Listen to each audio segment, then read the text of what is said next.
Hi అండి, welcome back to Ammu cute channel. Today recipe వచ్చేసి vegetable biryani. So normal రైస్తో vegetable biryani చేస్తే కూడా చాలా టేస్టీగా ఉంటుందండి. ఎలా చేయాలో చూద్దాం.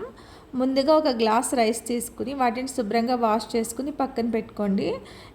అందులో మనం ఎలాంటి వాటర్ యాడ్ చేయాల్సిన అవసరం లేదండి, ఎందుకంటే నా బిర్యానీ చేసినప్పుడు అది ఫాస్ట్గా కుక్ అయిపోతుంది, ఎందుకంటే అది నార్మల్ రైస్ కాబట్టి. ఓకేనండి. సో నెక్స్ట్ వెజిటేబుల్స్ తీసుకుని చిన్న చిన్న ముక్కల కింద కట్ చేసుకోవాలండి. 3 పచ్చిమిర్చి, కొద్దిగా అల్లం ముక్క కట్ చేసుకోండి నేను చూపించినట్టు. నెక్స్ట్ క్యారెట్ కూడా తీసుకోండి.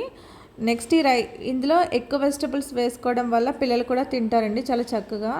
సో అందుకని చెప్పి నేను క్యారెట్ కూడా ఎక్కువే తీసుకున్నాను.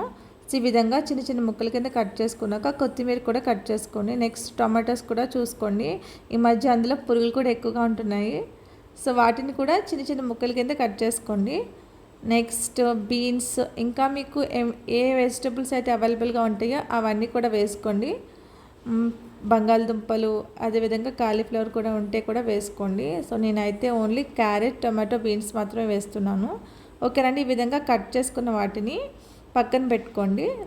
నెక్స్ట్ బిర్యానీ కోసం ఒక కడాయి తీసుకుని అందులో ఒక స్పూన్ నెయ్యి, అదేవిధంగా కొద్దిగా ఆయిల్ కూడా వేసుకుని ఆయిల్ హీట్ అయ్యాక అందులో మసాలా దినుసులు వేసుకోండి. కొద్దిగా షాజీరా, సోంపు, నెక్స్ట్ కొద్దిగా ఆకు, పెద్ద ఇలాచి, 2 లవంగాలు, 2 మొగ్గలు, 3 మిరియాలు, కొద్దిగా దాల్చిన చెక్క వేసుకుని వాటిని బాగా ఫ్రై చేసుకోండి. ఫ్రై అయ్యాక కొద్దిగా జీడిపప్పు కూడా వేసుకోండి, టేస్ట్ బాగుంటుంది. సో ఈ విధంగా వేసుకున్నాక వాటిని బాగా ఫ్రై చేసి 3 పచ్చిమిర్చి, నెక్స్ట్ కొద్దిగా అల్లం ముక్కలు కూడా వేసుకుని ఫ్రై చేయండి. నెక్స్ట్ అందులో కట్ చేసినటువంటి వెజిటబుల్స్ అన్నీ వేసుకోండి. క్యారెట్, టొమాటో, బీన్స్ ఇవన్నీ వేసుకుని బాగా ఫ్రై చేసుకోండి. ఓకేనండి. ఇందులో నేను ఉల్లిపాయ వేయట్లేదండి, ఎందుకంటే నవరాత్రుల టైం కదా. సో ఉల్లిపాయ, వెల్లుల్లిపాయ అనేది తినము.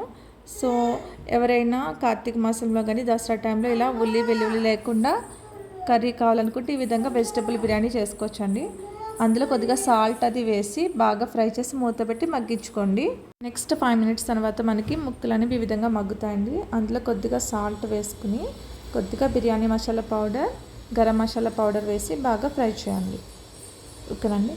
ఈ విధంగా ఫ్రై చేశాక కట్ చేసినటువంటి కొత్తిమీర కూడా వేసుకోండి. వాటిని కూడా బాగా ఫ్రై చేసుకోండి. ఉంటే పుదీనా కూడా వేసుకోండి. వీటిని హై ఫ్లేమ్లో 2 నిమిషాల పాటు బాగా ఫ్రై చేసుకోండి. నెక్స్ట్ అందులో కొద్దిగా 1/2 కప్పు పెరుగు అనేది యాడ్ చేసుకోండి. ఓకేనండి. ఈ విధంగా వేసుకుని బాగా ఫ్రై చేయండి, బాగా కలపండి. పెరుగు అనేది తరక లేకుండా బాగా కలిపిన తర్వాత అందులో కొద్దిగా కస్తూరి మేతి కూడా యాడ్ చేసుకోండి, ఫ్లేవర్ బాగుంటుంది. ఓకేనండి. ఈ విధంగా ఫ్రై చేసిన తర్వాత ఒక గ్లాస్కి 2 గ్లాసులు వాటర్ అనేది వేసుకోండి. వాటర్ బాయిల్ అవడం స్టార్ట్ అయ్యాక కడిగి పెట్టినటువంటి రైస్ వేసి బాగా గరిటతో కలుపుకోండి. అప్పుడే సాల్ట్ కూడా చెక్ చేసుకోండి, సరిపోకపోతే వేసుకోండి. నెక్స్ట్ మూత పెట్టి హై ఫ్లేమ్లో బిర్యానీని ఉడికించుకోండి. ఫైనల్గా మనకి వాటర్ అనేది ఈ విధంగా దగ్గరకు వస్తుంది.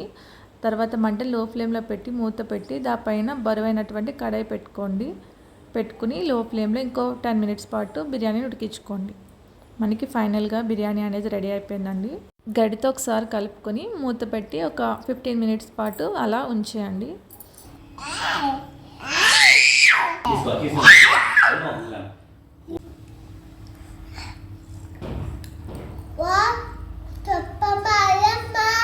తక్కువ మసాలాతో టేస్టీ బిర్యానీ తప్పకుండా ట్రై చేయండి ఫ్రెండ్స్. Thank you.